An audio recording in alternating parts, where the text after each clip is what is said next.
I can't tell you, and I know you've experienced this too, whether it's a single mom with 3 kids just trying to figure out what day it is, or it's a multi-millionaire who's got resources that far exceed anything I could imagine. I've rarely sat down across from somebody and had them be able to articulate, what do you actually want? They cannot answer that question, and they fill it with addictions, they fill it with hobbies, they fill it with dopamine chase. They fill it with so much stuff, and nobody can answer that question. What do you want? Because we just don't have a culture that has a shared vision of where we're headed. We have a culture of, you're hurting and somebody else's fault, and let's start pointing fingers. And man, we've got to circle the wagons on a shared vision moving forward. Yeah. Because there's what do you want? No, that's not a question anybody asks. It's, what do I don't want, and why am I feeling just uncomfortable? It's because of them. It's because of him. It's because of her. Well, then if it's what you don't want, you're driven by negative emotion. Eh? That's right. If you're running driven from, by a not vision, to. If you're driven by a vision, that's positive emotion, because approaching something positive in a visionary manner generates positive emotion. If you're only fleeing from things you don't want, then you're constantly in a state of anxiety and depression. That's how it works. Because where did that go? Where did we lose a shared vision? Why can't somebody put a flag in the ground and say, this is where we're headed? That seems to be gone. Yeah, well, that's a complicated question, you know. I mean, I would say that's the consequence in the most fundamental sense of the death of God in the most fundamental way. It's the death of a sense of higher order unity. Eh? Now, it's also a very complicated question. If you ask someone, what do you want? If you could ask your wife that, what do you want? You'll probably freeze her into immobility, because it's really like asking, how do you want all of your life to go? Please summarize.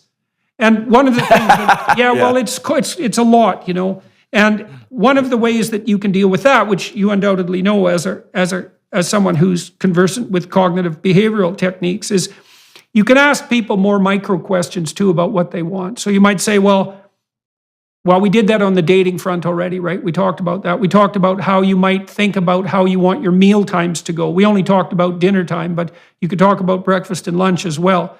And then there are other micro domains that are very crucial that you can also consider. It's like, so you could ask yourself, well, if you could have the education you wanted, what would that look like?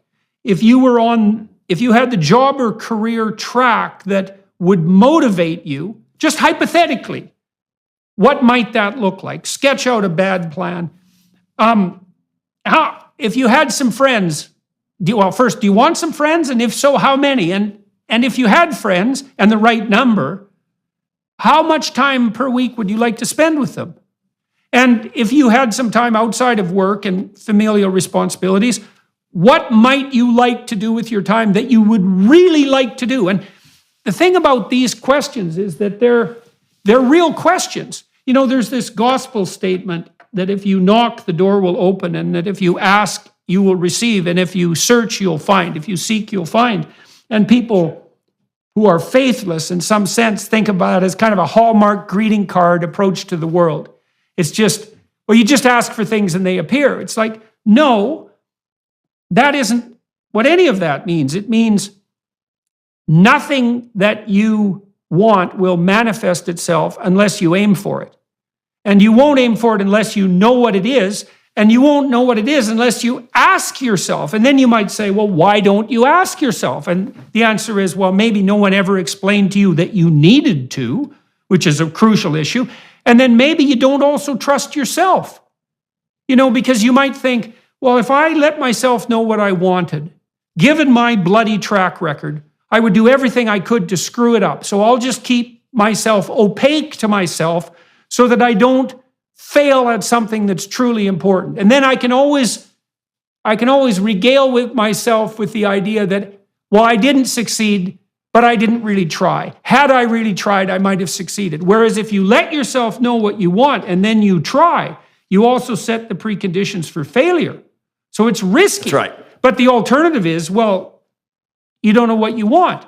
So it is a meditative practice. Like, okay, if I could have what I wanted, imagine the world was constituted so that the entire planet wouldn't explode in an apocalypse if I got what I needed and wanted. Yeah, right. It's like, what would that be? What kind of Okay, so marriage would I like? is this a cognitive? Well, I don't want to use jargon. Is this a thought exercise or is this a feeling exercise? Because here's what I'm seeing across the country. I thought it would feel different when I finally got that associate vice president job. Yeah, right. I thought I would feel a certain way when I got a car. I thought if I could just get her to date me, I would feel a certain way. And people are realizing in rapid fashion, I thought if my politician won, I would suddenly feel a certain way. Here's a great, I testified in a court case against somebody years ago. A former student of mine got into did some really terrible things. And he got a long jail sentence. And the next morning I woke up and I read what the judge had written and in the sentencing. And the judge used some of my words. And I remember feeling sick to my stomach. And I called a mentor of mine, a psychology friend, professor of mine, and asked her, I said, man, I feel gross. And she said, John, nobody wins here. And I had this perception that I was going to feel a certain way when justice was done and the right thing happened. And I realized, man, I'd thought this through cognitively, but I had not managed. How are you going to actually feel? Because nobody wins. Somebody's life is ruined over here. Somebody's life is still ruined over here. I think we have to. I don't know. You're infinitely. You've got infinitely more wisdom than I do on this, but I find that the cognitive exercise is helpful. But it really is important to sit down and say, okay, how are you going to feel 5 days after you've bought this car that you think you have to have? Okay, so the first thing is that the probability that you'll be happy because you've accomplished something in any permanent sense is virtually zero. And the reason thank you for saying that. Well, the reason for that isn't what positive emotion is for. Positive emotion is to indicate that you're making progress towards a valued goal. Yes. Now it's the driver, right? Not the finish line. Exactly. Well, and that's actually pharmacologically separate, right? Because a satiation reward, which would be the accomplishment of something, calms you and stops that program from running. So, for example, once you've become vice president, if that was your goal, then the whole pursuing vice president program comes to a halt. Now, the problem with that is it leaves you without a goal. And it also leaves empty space, which you immediately have to fill. And so often people feel disquiet because now they don't know what to do. And they miss that rush because they're no longer pursuing something. And so it's very important to know that positive emotion is experienced in relationship to a valued goal. And then the question becomes, well, what's the most valuable goal to pursue? And that's really a metaphysical and a theological question. In terms of the mechanics of feeling, so imagine that you're negotiating the structure of a date with your wife and you're developing a shared vision. And so you say, well, on Wednesday nights, once a week, we're going to go for dinner, and maybe you specify the restaurant, and you're going to make the arrangements, and I'm going to get dressed up, and then we're going to go see a movie, and you're going to pick the movie, and then we're going to have a romantic interlude afterwards, and we'll run that and see how it goes. And then what you want to do is you want to picture that, and you want to watch how your body reacts on the emotional level. And that's a bit of honesty, it's right. And you can see, well, if we went to this restaurant, I don't really like that restaurant. I think it's kind of expensive. I had a bad time with the waiters. I don't think I'd be happy there. Then you say those things to your partner. You say, well, I'm thinking this through. I'm imagining it. And here's the objections that are coming up. Maybe they're wrong. Maybe I've got this wrong, but I'd like to hear your input because, we want to get this right. Should we reevaluate my feelings about the restaurant, or should we think about a different restaurant? And that should be a question because you don't know. Maybe you're just stupid about the restaurant, or you're cheap, or you're afraid to go there because you don't have the right clothes. I mean, you don't know, right? But if you want to get your feelings in line, you develop the vision, and then you apprehend the vision with your feelings. It's kind of what you do when you go to a movie and you fall into the fantasy of the character. You embody all the emotions and you evaluate it that way. And so, and the other problem with that more goal-directed approach that you described is Like, I think people should plan and they should develop a vision. You have to develop the vision and then be somewhat detached from it because it needs to be updated, right, and modified. And hold it loosely, yeah. Yeah, you hold it loosely. Yeah, that's right, because you're fallible and maybe you can come up with a better plan. Not every minute, because you'll drive yourself mad that way, but now and then. Or I was obsessed as a young higher education professional with becoming a college president until I sat down at the senior leadership table and I realized I don't want that life.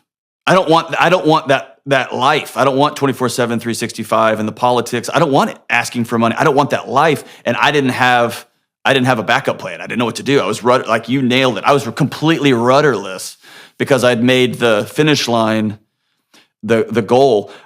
Going all the way back full circle to how you open the conversation, I think that becomes really important to lay out an identity and reverse engineer. Who do I want to be? Who do I want to become?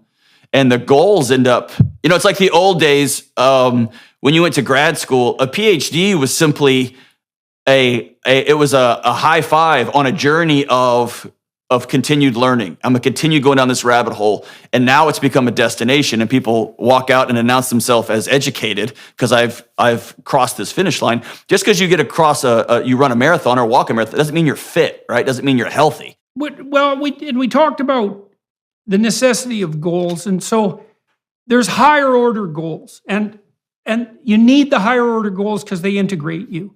And a goal of becoming a college president is a higher order goal than no goal at all and just sitting in your bed and eating Cheetos, right? So it's right. A better plan than no plan at all. But this is where things become profound and serious. And I would say even in a religious sense, because what's religious is about what's profound and serious in some sense by definition.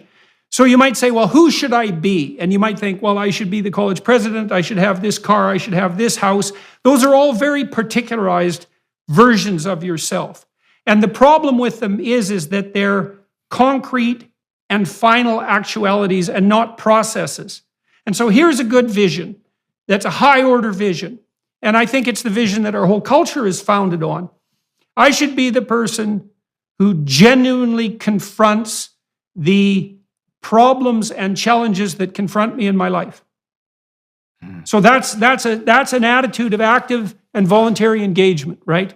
I'm going to do. That's an identity, yes. Yeah, and it's an identity of process as well. It's like I'm going to be someone who doesn't shy away from the challenges of life. Okay, and then, I'm a guy who confronts it. Yes. Right, and so that's St. George and the Dragon, and that's a precondition for therapeutic transformation, because in order for you to improve, you have to identify the problem, the dragon, and you have to be willing to face it voluntarily.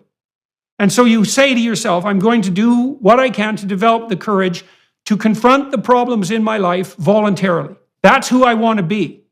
And then another element of that is, I can't do that without telling the truth.